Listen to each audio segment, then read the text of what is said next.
Welcome to Just Saying, a podcast produced by and recorded at Tri-State Worship Center. Now here are your hosts, Holly Schneider and Pastor Terry Wagner. Welcome to Just Saying, our third episode of season 7. Trace. Looking at real world issues through a biblical lens. We didn't realize that you were bilingual. Wait, we did this last time. Okay.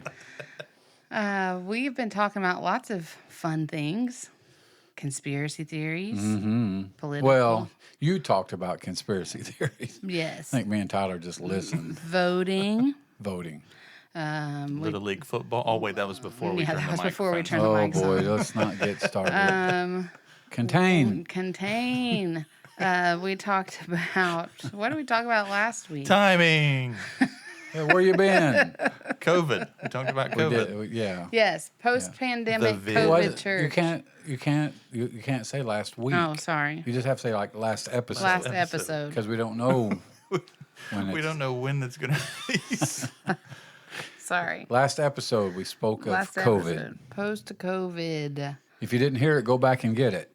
COVIDian-19. You just went King James on me Bible there. verse. COVIDian, man, COVIDius-19. thou shalt. And this week, we're going to talk about the big S Wait a minute. word. We're going to talk about. You say it. We're going to talk about Boom, boom, boom. sin. Yes. We're great at sound effects, aren't we? So, Maybe we should do a podcast on sound effects. That's all someday. it is. Sound The whole effects. time. Yeah, the it's whole- just sound effects. sound effects, football. We'll just live in here. Hey, Holly, who's in the room? I forgot. Sorry. You are Pastor Terry Hello, in the everyone. room. Pastor Terry here. Pastor Terry there, and also the sound magician, Tyler Satan. Hi. Hi, I'm here, guys. Hi. As I push my glasses up on my nose. Oh, and he puts the pen in his pocket protector. Hey. You're the second person who said, "Where's your pocket protector?" Well, I'm glad I wasn't the first one. You I do said, look hey, very guys, teachery that's not very today. nice. That's not very nice. For those of you that don't know, Tyler is a teacher, Collins Career Center. Sorta. I'm not really Kinda. in the classroom anymore, but yes. Oh, you're not? I still have a valid teaching license. No, he If that helps matters. coordinate stuff now. Yeah. Where have you Stuff. been? Where you been? Yeah, where you been? Where are we now? We are in the podcast room of In the the church, podcast and it room. is hot. It's hot in It here. is the year 2024. We're not going to give the The date. 26th day of August. You're not supposed to give Too the date. late. Too late. All right, Tyler, go back and cut this part out when you're editing. Don't forget. Note to self. All right. So, sin in the church. I guess one of the main reasons I wanted to discuss this topic is I don't think it's a new phenomenon, but Did you just make that 2 words? yes, Okay. phenomenon. Dun, dun, dun, dun, dun. Phenomenon. Dun, dun, dun, dun. Oh, my goodness. It's just weird that we all share a brain Right. wavelength. I'm not going there. Nope. Nope. Anyways, but I think with social media, it has become more prominent that we see a lot of leadership and church people falling from grace, per se. And also just a lot of different things, even Christian artists, like I think I may have said this before, I can't remember, but I listened to a podcast with a famous Christian artist who was on there. Very famous. If I said his name, everyone would know who he is. Everyone would be able to list probably 3 or 4 of his songs. And in the podcast, it was just almost jaw-dropping how, I hate to say worldly, but I can't think of another word, said he was trying not to cuss, and even made the statement that he didn't care about parts of the Bible. He's just a worship leader, just stuff like that. And of course, the Hillsong, Pastor Carl Lentz, which he has now came back and is starting to do a podcast about his fall from grace, just different things like that. I know growing up, there was a lot of situations with sin being, hidden sin coming out and being made public. But with social media, it's like you find out immediately. Like you really can't hide from that stuff anymore. The guy from Gateway, I mean, just all kinds of stuff. The IHOP guy, which for a long time I didn't even know what that was, but International House of Prayer, not pancakes. Oh, that's where my mind went. I'm hungry. Like, My mouth started watering thinking about pancakes. so I guess all of that to say, if those things are happening on these levels of these big mega churches, right? Like, I just wonder what's happening in our local church. Where are we dropping the ball? Where does the church hold the responsibility for calling out sin? Where does the church hold the responsibility for, being accountable to each other? So yeah, it's kind of a touchy subject. Not a lot of people like to talk about it No, and that's why it's a problem. because don't like to talk about Because it. nobody wants to talk about it. Nobody wants to measure up. Nobody wants to have a standard or some kind of a litmus test, if you will. And so because they don't want to subject themselves to that, or they don't want to talk about it, then it continues to happen. If you always do what you've always done, always get what you've always gotten. Always, if you always do what you've always done, expecting something different, like if we don't talk about it, it's just going to go away. Right. That's insanity. Yeah. It's not going to happen. And it's gonna, I mean, when we talk about sin and hidden sin in your life, we talk about this in Journey all the time, it's gonna show its head in some way, shape, or form. It might not come out as though, like, them walking around with a poster saying, I have, porn addiction, or I have an eating disorder, or I have this, or I have that.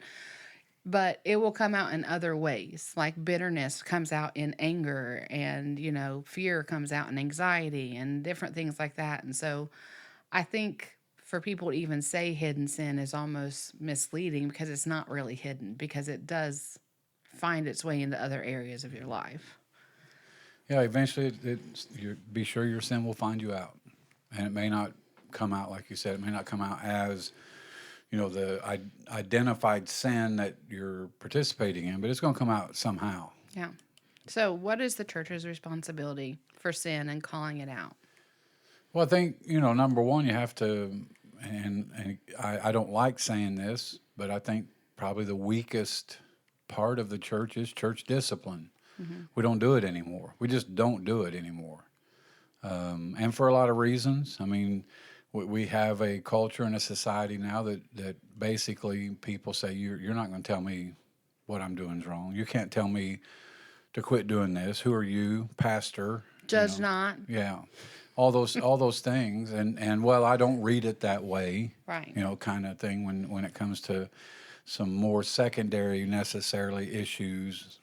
I don't read it that way, so you can't tell me what to do. I think the church has a huge responsibility to call it out, and we just don't. And I'm not exempting even our local community of faith here.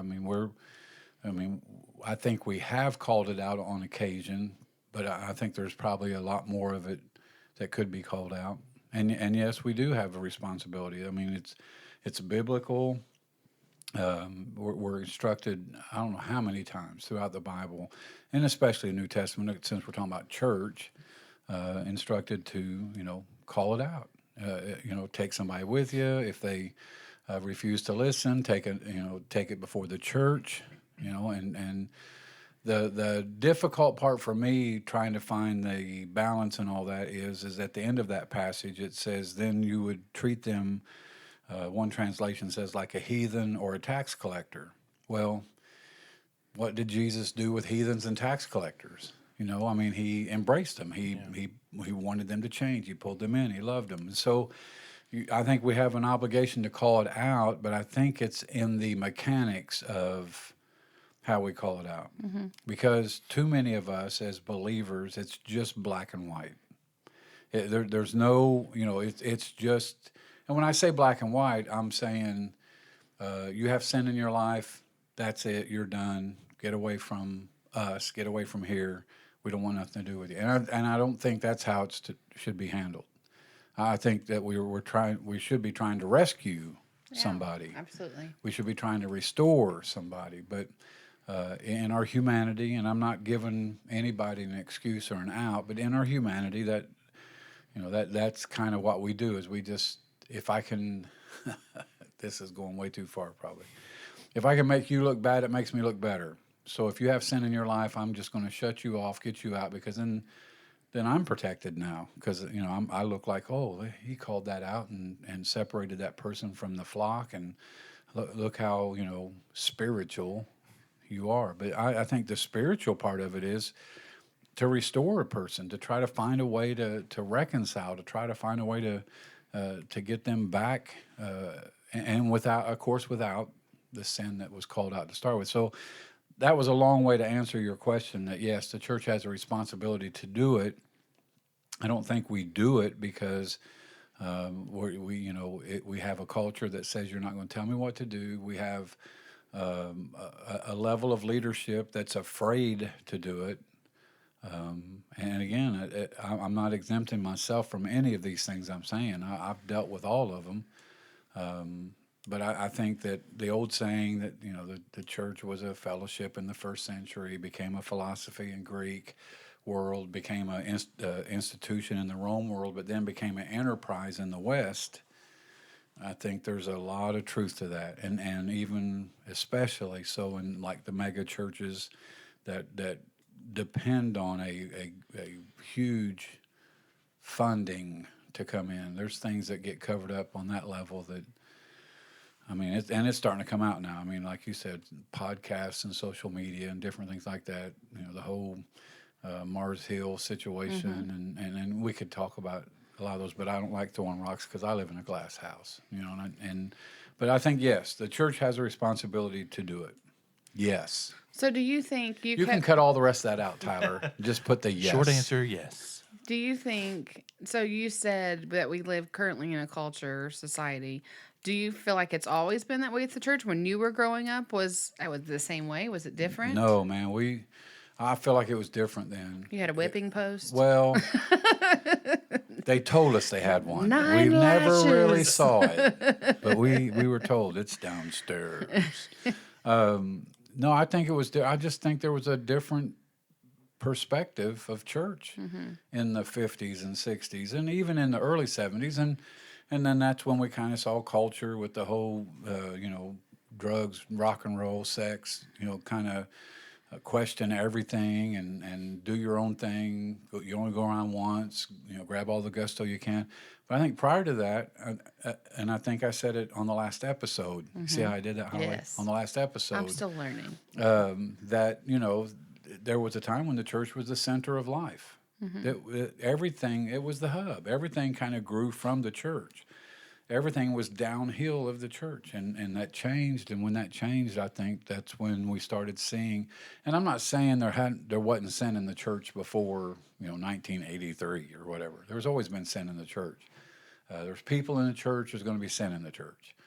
But I think we did view it differently, even in our denomination. And maybe this might be going further into the answer than you want to go. In our denomination, 30 years ago, if a pastor was brought up on charges of conduct unbecoming, that's what we called it, conduct unbecoming, which, whether it was an affair or maybe got, caught viewing pornography or something, then Gambling in Vegas. Gambling in Vegas. There was we're not from Ohio. We're from another state. What? I know.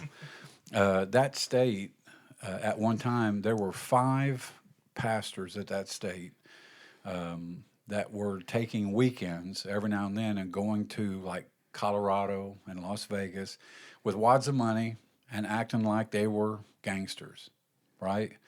And there was a person that was involved with them in Las Vegas who ended up going to a church and got saved. And it happened to be a church of our denomination. And we have a little magazine called The Evangel. And she's looking through that and she sees one of these guys in The Evangel. She's like, wait a minute. He was with the big wad of cash and drinking and went to Cleveland, which is where our headquarters is at, and all 5 of those guys were brought up on charges. Prior to the 80s, those credentials would have been taken. Period. There's no return. Now, am I saying that I agree with that? I'm not. But that did, include or bring into the situation a certain, I'll just say fear. I mean, a certain thing like if Consequence. I mean, if I get caught, this is what's going to happen. But and again, it's kind of a tension that's really hard to resolve, because we just said you want to bring people and restore them. You want to bring people and have them reconciled. So, Which is kind of what they do now. yeah, and that's where I was going, Holly. Sorry. Is what we do now is I'm fired. Man, is that we send them through a restoration program where they can be reconciled from what it was that they were charged with. And I think that's good. I mean, I think yes, but then that kind of removes a little element of, oh boy. Let me maybe use this analogy. Maybe this is terrible. I don't know. The end of the world. I mean, when the rapture takes place, right? The rapture is going to take place. Those of us that are alive and remain are going to meet the ones who come up out of the grave. We're going to meet Jesus in the air, forever be with him. You get one shot at it. There's not. It's not like, oh, I missed it yesterday, but maybe there'll be another one tomorrow. No, you get one shot at it. And I think that helps me live with that knowing, with that knowledge of, I need to wake up every day and live my life in such a way that makes Jesus smile, so that if it happens today, I'm going. And I think that if Jesus sent us another book for the Bible that says, all right, if you miss it the first time, Rapture number 2. they'll have a second one 3 years later. I think that changes the whole dynamic of trying to live a disciplined life. And so do I want our denomination to go backwards? No. But how else? I mean, there has to be that element of accountability, responsibility, consequence. And I think that in an effort to allow restoration, reconciliation, I think sometimes we probably go too far. And again, I'm not clucking my tongue and shaking my finger at anybody.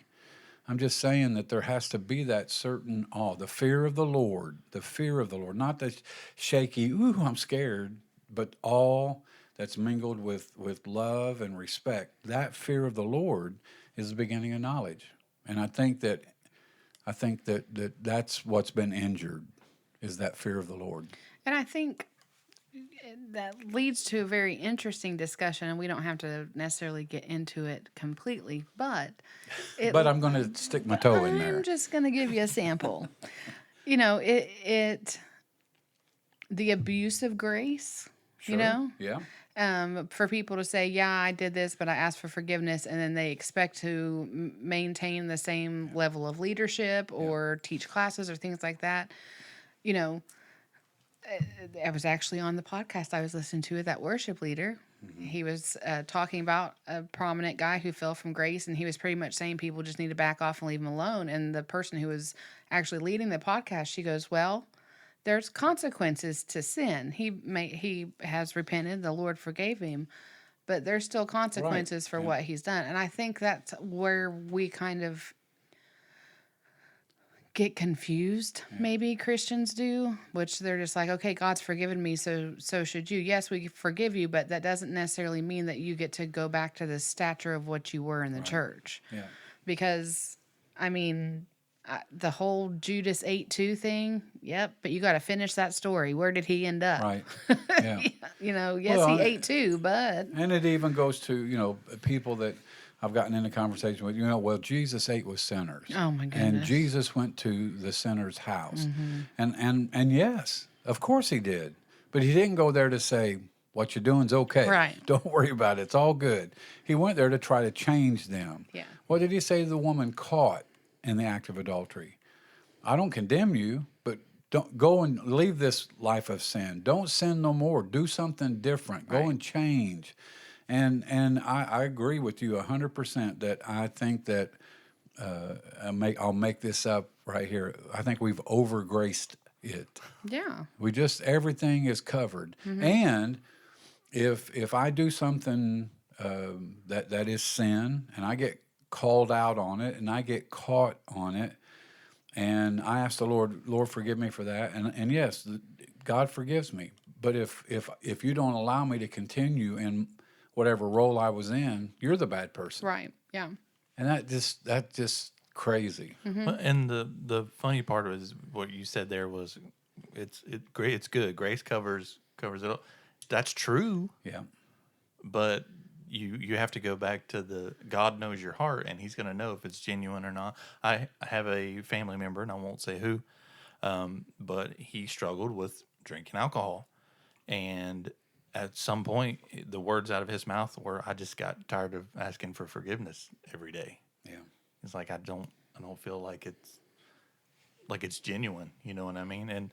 And that's hearing that broke my heart. But yeah, I think that's the biggest difference is at the end of the day, if you're just doing it, if you're just checking a box because you're trying to just make it okay, it is different from having a genuine, conversation with God and being forgiven and really, like you said, changing and turning away from that. Well, and I said this yesterday morning at the response time at the end of the service. Jesus loves us so much, He'll take us the way we are, but He loves us too much to leave us that way. He's going to change us. He's going to make us different. And I think that is seen in, I can say, I believe. I can say that all day long, but my behavior really reflects what I believe. My behavior will reflect if I believe that, Jesus has a certain teaching or a discipline that He wants me to adhere to. And if I'm not doing that, then do I really believe? People want to just take John 3:16 and make it a blank check to do whatever you want to do because, well, I believe. Yeah. But if I really believe, it's going to change who I am. Yeah. And if I really believe, it's, belief plus believer determines behavior, how I'm going to act. Yeah. Like we actually discussed this in Journey a few months ago about, as Christians, as humans, where is the line between, and it kind of leads into my next question, that's just who I am, or that's just one of my struggles. But it's a continual thing. Like, the person who keeps drinking or the person who keeps looking at things they shouldn't do, they're just falling and falling and falling and falling. And at what point are we thinking, okay, there's got to be more wrong than this one thing that I keep falling into? Like, what's the root? And so, question number 2. What? Number 2? Do you believe that generational curses exist? Oh, boy. My email address is twagner977@gmail.com for those of you that want to discuss this. But keep in mind, we're at 23 minutes already. Okay. All right. Just kidding. No. Next question. The end. My personal understanding, I would have to answer that question in the negative. No, I do not believe in generational curses. If at least from what I've been able to understand, every scripture that does talk directly about generational curses is Old Testament. I'm not saying we don't need the Old Testament. We need the Old Testament. Everybody out there, listen to me. We need the Old Testament. But Jesus set us free from those curses when He went to the cross. It's no longer that I don't have a choice because of what my dad did. Now I do have a choice. I might have predispositions, yes. If I grew up in a home of alcoholism or drug abuse or pornography or whatever the case might be, I have a predisposition to follow that. But I don't have to. It's not a curse on my life. As a matter of fact, Galatians 3:13 says that Christ redeemed us from the curse. He redeemed us from the curse of the law, becoming the curse for us, for it's written, cursed is everyone who's hung on a pole. He went to the cross, and I think He canceled that. But it's amazing to me the number of people that still think that I can't help it because it's a generational curse on my life. It's because of what my great grandpa did Yeah. that I do what I do. I have a friend. I haven't seen him in a couple years really, but he's still a friend. He's a crack and cocaine addict, and I have worked with him for 30 years trying to help him, overcome. And he was in my truck one day, and we were just chatting, and he says to me, I can't help this because this is the hand I've been dealt.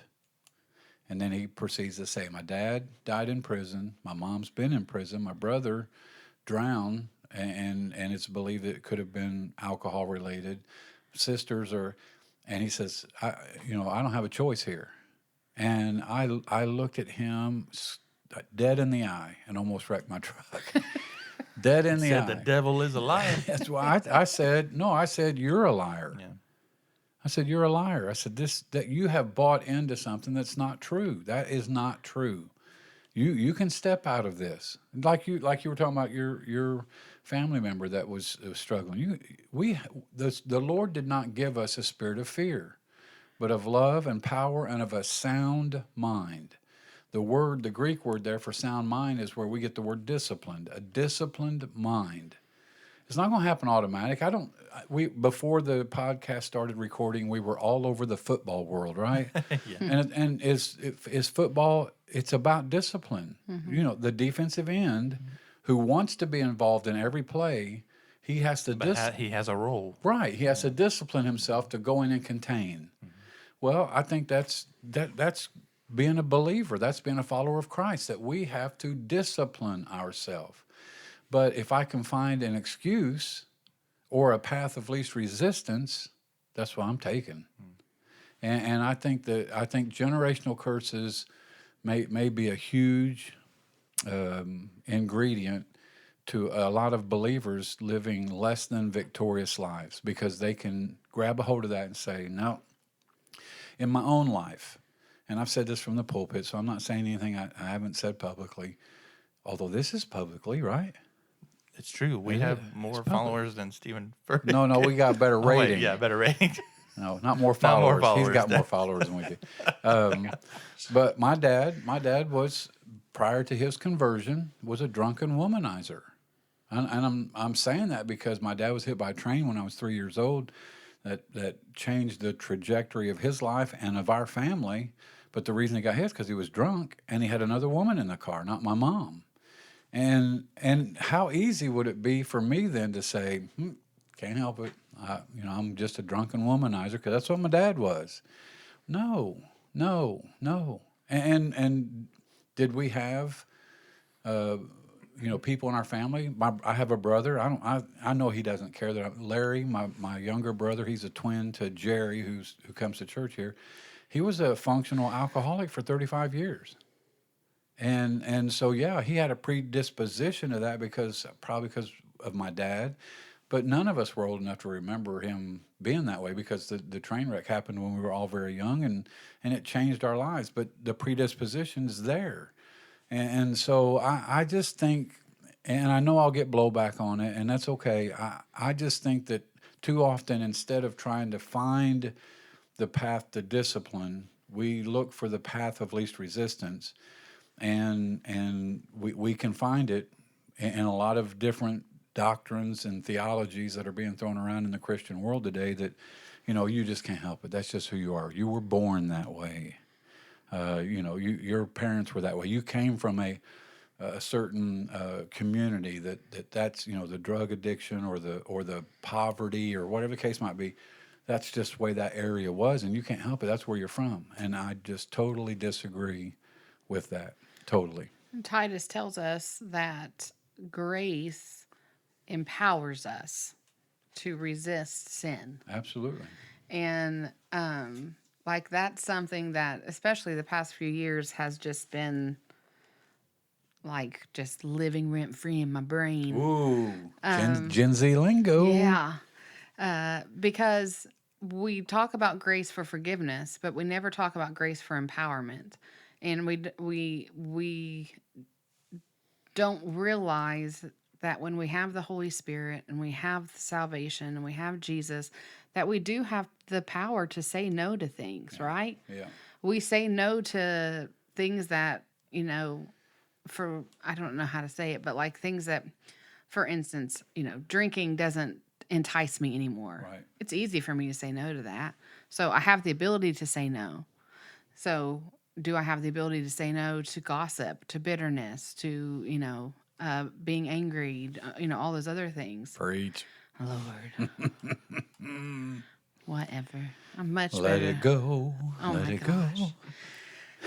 He told me to let it go earlier today over a subject, and I was like, who am I supposed to gossip with? Yeah. I said, you're not dragging me down your sinful trial. Yeah. He said, take it to Jesus. I said, boo. That is what I said. I He did say take it to and the I Lord. said, boo. I sent him the meme from The Princess Bride where she's like, boo. Well, here, the thing is that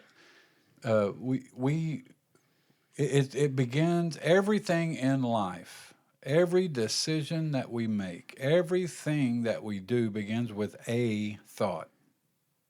A thought. The guy or the gal that's struggling with alcohol, they're going to get a thought. The thought is, I need a drink. The challenge is, what do you do with that thought? You go to what the New Testament tells us. Paul says, take every thought captive. But here's what I hear from a lot of people. Listen, I can't do that. It's impossible to take every thought captive. I'm like, oh, wait a minute. You're telling me that the Bible's a liar? Because I think if it's in there, we're enabled and empowered to do it. But we still have to make the choice to do it. You get the thought, just a thought. What do? This is what I told my friend that is the cocaine addict. I said, when you get a thought to use, call me. That seems simple, right? I think I want to use, I'm going to call Pastor Terry. But he wouldn't. So what did he do? He went and used, and I wouldn't hear from him for months. And in some cases, for years. And it's all about that first thought. What do you do with that thought? Well, I want to look at something on the computer. That's the thought. Now, what are you going to do with it? Yeah, we're really honest with Journey. For those of you that don't know, Journey is the student ministries of Tri-State Worship Center. And we've often said we might not be the coolest youth pastors or the funnest, but I feel like we are the most real. And this is one of the things we talk about because No cap. lit. Wow. With all the riz. We truly slay. Anyways, that's a huge thing, right? I think the last time I preached, I used the statistic. I think it was like 9 out of 10, men are addicted to pornography. That's a huge, yes, it's a huge number. 70% of kids before the age of 13 see pornography. And so, I mean, you can't even turn the TV on anymore without commercials. I mean, just crazy stuff. Like I was sitting there, we watched the game show channel at our house. Because Yes, I know.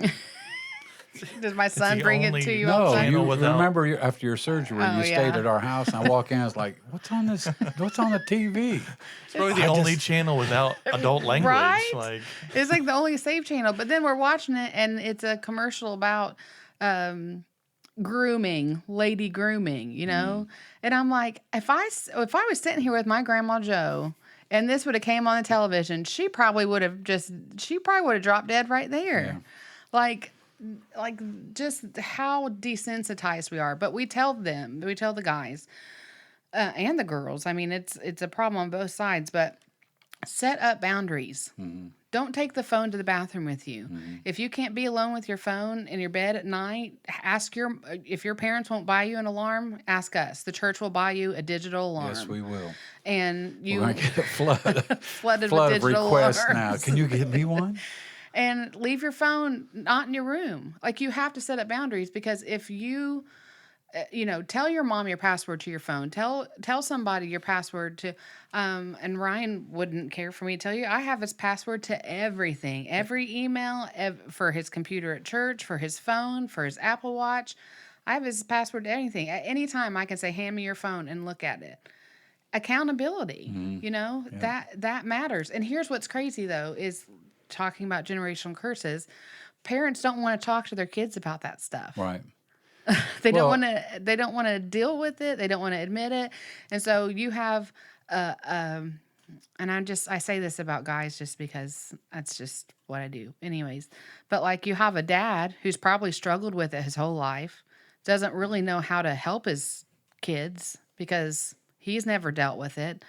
And then you have a kid who's dealing with it who doesn't want to talk to their dad about it because their dad's never talked to them about it. And it becomes something that does become generational, not because it's a generational curse, but because it's lack of discipline and accountability. Right. Well, and I will put in there as well that the church has done a terrible job. Oh, with it. absolutely. I mean, back in the 80s, when I was a youth pastor, the coolest youth pastor ever, Oh, well, With all the riz. what was the name? Firm Foundation. Firm Foundation. Yeah, that was the name of the. They of the had youth group. a Oh, big boy. drop cloth with red bricks that we painted with sponges, and it was spray painted, like tagged with Firm Nice. Foundation on Yeah, it. we were cool. I really remember the dumbest things. We were Riz. I think that's right. Did I use that right? Sure. Riz. It's very sus. Anyway, Josh McDowell was a big name Yeah. in the 80s about why wait Yeah. was his big campaign, and it was why wait till after marriage to have sex. So we did this this campaign, if you will, at our church, and it was 8 weeks with the students, but then 8 weeks with the parents, right, to try to educate parents. And the very first Sunday, I remember it so clearly. We had 80 parents in the room, 80 parents. Not some of them husband and wife, 80 altogether. And my first question was, how many of your parents talk to you about sex? Nobody raised their We had hand. one hand raised, and I think they were lying. I think it was. They raised their hand and realized nobody else was. I'm just kidding. I was just I think kidding. it was peer pressure. Yeah. Oh, yeah. But you're right, and I believe it or not, I know some people probably wouldn't believe it, but I was actually asked to speak at a state youth camp of elementary age kids, and they were like 8 to 11, ages 8 to 11, and one night of the youth camp, that's what I spoke about, was setting up parameters, They about had a guardrails. heart attack. And I said, when you go into the market, the 7-Eleven, don't position yourself to be able to see the front of that magazine that Yeah. you know you're not. And they came to me afterwards and said, that you shouldn't be talking about that. These kids are too young. I was like, are you serious right now? Because if they don't hear it from me, they're going to hear it from schoolmates. They're going to see it on TV. They need to hear it from somebody, and they should hear it from the church. But see, what we've done is we've ignored it enough to where we've surrendered that. We've surrendered that to the world and said, "Okay, world, you teach them. We don't want to touch that. We don't want to address that. You teach them." And even to the point, and this is really going to a whole different subject. So rein me back in after I make this comment. Even to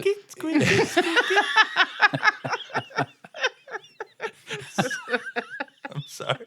no, you're not. You're not sorry, Tyler. That's the problem. Oh my goodness. Is that we instead of addressing that whole issue with children, with our children, not that's a parent's responsibility. Instead of talking about it, talking about God's plan, we just tell our kids, don't do that. That's nasty. Yeah. Right? And no wonder we have so many problems in marriage then. Yeah. Right? Because now we got kids growing up saying, "No, we can't. We shouldn't do this. Is nasty." When it's not. It's a beautiful thing done in the parameters and the boundaries of marriage. That's what it's created for. Mm-hmm. And so I think we surrendered that, unfortunately, because we didn't want to talk about it. And when we did talk about it, other people in the church said, "No, you can't talk about that." Yeah. And it's like, why not? Have you ever read the Songs of Solomon? Right. Come on. I think some of that fear, and I could be wrong. I'm saying this because I have a teenage daughter and a 6-year-old son who sees this stuff, just pop up on an ad Yeah. or whatever. That then you're just like, when is too soon to have this conversation? About what this is or what that is. And sometimes I have this thought in my head. Well, if I bring it up to him, what if he doesn't know that this exists? But if I bring it up to him, I'm the one who's told him about this. Right.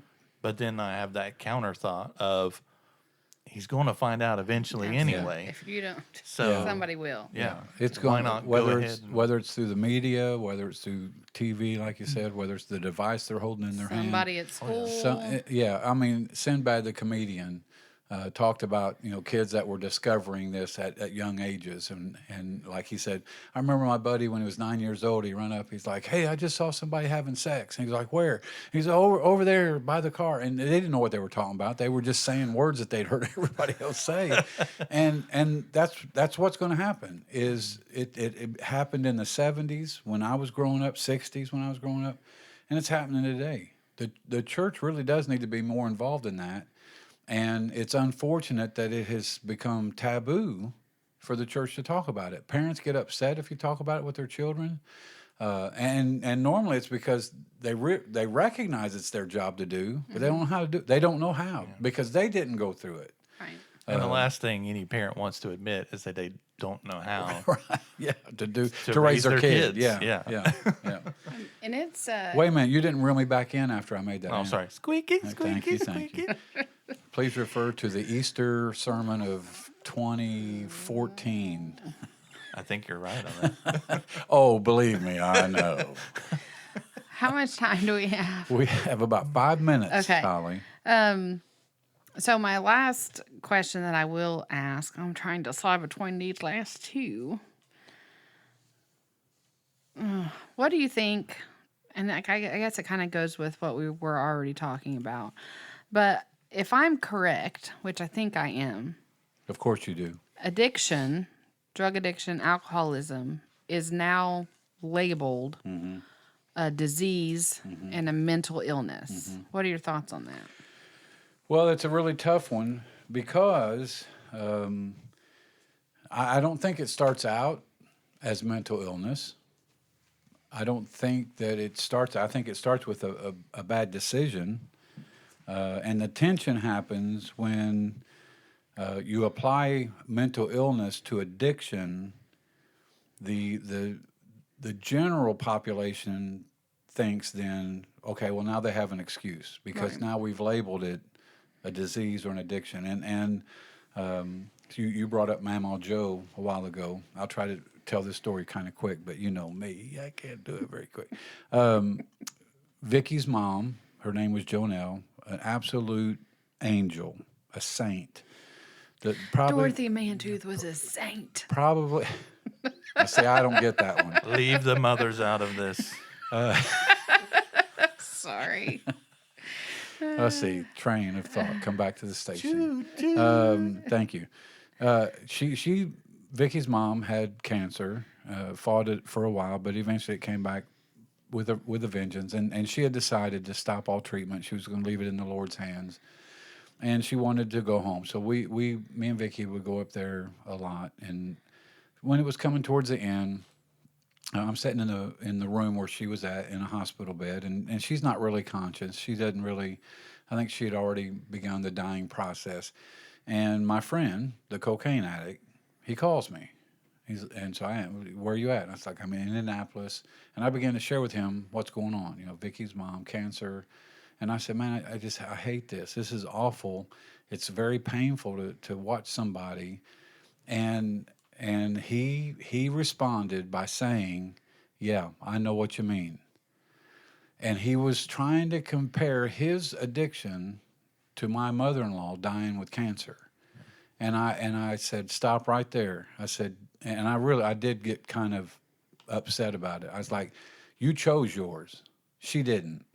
That's it. I mean, I think in the initial stages of addiction, it's something that we choose to do. And does it get to a point then where it becomes a mental health issue or even a disease issue?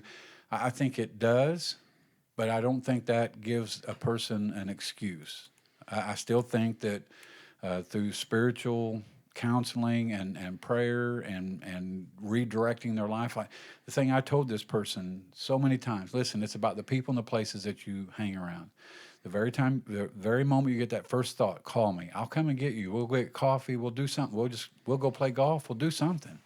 But he never would. I mean, he would continue to hang around the people and the places. Well, at this point in his life, he's in his mid-50s, and his body is broken down. He's in such terrible shape. And yeah, a person would say, you have a disease. And he does. And he had a mental illness. I went to so many court appearances with him to testify on his behalf. And I could just watch his demeanor change over the years as this addiction just consumed him. And I couldn't argue with the fact that it's a disease for him. Mm-hmm. But I would stop short of saying it's a disease that has no cure. It has a cure. And the cure is to know Jesus. Again, go back to the scripture I used a little while ago. God didn't give us a spirit of fear, but of love and power and a sound mind. I believe the Bible. And when the Bible says that we can discipline ourselves to think right and get away from those kinds of things, I think we can. But it's all about grabbing that first thought. So I think the church has kind of put the brakes on, or at least pumped the brakes of just blanket saying, yes, it's mental illness or disease, because I think too many people are afraid, well, then we're just giving an excuse to people. Mm-hmm. Okay, I can't help this because I have a disease. And I get that, but I also say it's a disease that has a cure. I promise you, at least I feel pretty confident, and you knew your Mamaw Joe as well as anybody did. If there was a cure out there on the shelf, she would have taken it, because she wanted to hang around to see her great grandkids grow up and to see her grandkids grow up. And I mean, she wasn't ready to check out. But yet, I feel like that on the addiction level, that there is a cure on the shelf, but we don't take it. Instead, we say, I can't help this. This is the hand I was dealt, or this is because of my parents, or Oprah said it was because of my uncle, or whatever. Yeah. And so I think there's a cure, but I think it's about making that right choice to do that. Yeah, I think a lot of it. In totality, that makes sense for this subject. When it comes to any sin, right? It's personal responsibility. Absolutely. And I hate to sound like a broken record, but in Journey, you sound like a broken record. We tell them all the time. You always hear, when people mess up or they, just got to the point of no return. Well, there has to be a point of turn, right? Sexual sin, the Bible tells us we have to flee. Don't be alone with your boyfriend or girlfriend. Yeah. Do not do it. If you know you're going to be alone, don't be alone. If you literally can't be, we've told them this. Like I said, we're very honest. If you can't hold their hand without having inappropriate thoughts, don't hold their hands. Right. Set up boundaries and realize that, we're not superhuman. We're going to fall. And we have to protect ourselves, and we have to protect the person that we're with.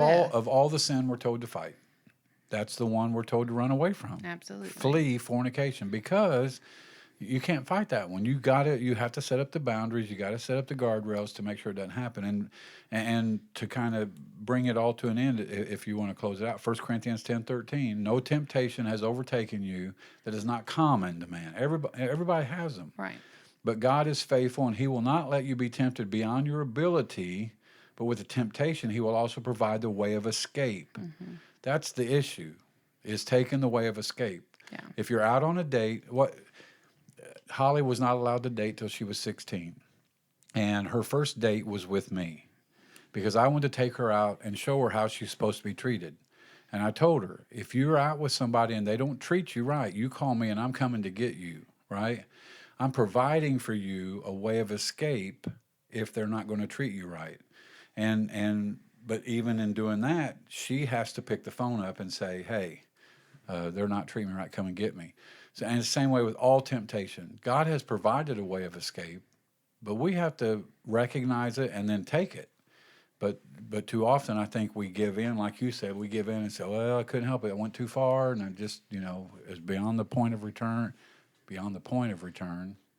So and we give into it. But I don't think we have to. I think the Bible tells us that we've got the weapons that we need to fight, and the Lord has given us an escape. But we have to recognize that and take it. Absolutely. So as we close this episode, Yes. I want to encourage everyone, find accountability partners. Yeah. Be honest with somebody. Find somebody who can check in with you every week and ask you how you're doing, that you can truly be honest with, because I guarantee you that most of the people you talk to will struggle with something. There's something that they are dealing with, they're struggling with, that they as well need accountability for. And so it's good to be honest with yourself, because you might be hiding it from other people, but you ain't hiding it from the Lord. No, you're not. And again, go back to the whole overarching theme of this podcast: sin in the church, but it does not have to go unchecked. I think it Right. does. I think we have to correct it and restore people and reconcile people, and then set up those guardrails. And you know, I have several of the men here at church that I text them every week to ask them questions of, you know, what did they do the week before? Were you in places you shouldn't have been? Were you around people you shouldn't have been around? And I think accountability is huge. It is. But again, the battle in that is that we live in a culture and a society that says, hey, know your business. And it is. It is my business. Well, it goes back to what we talked about in the last episode. Thank you, Holly. You did it. That the enemy wants to isolate us, right? He wants Yeah. you to convince you that you're the only person in your congregation that struggles with sin. Yep. And then if he can do that, then you're never going to reach out for help. Nope. So thank you for being with us. Thank you, Tyler. Thank you, Pastor Terry. Well, you're welcome, AKA Holly. Padre, my father. And I hope you guys have a great week. No. I hope you guys have a great couple whatever season. moment Yeah. next but until moment. the next Have a episode. great Yes. tomorrow, Yeah. whatever day that may And be. a better, have a great today and a better tomorrow. Okay. Yes. And we'll catch you the next episode All right. On the bye. flippity flop. on the flip flop. Bye. See ya.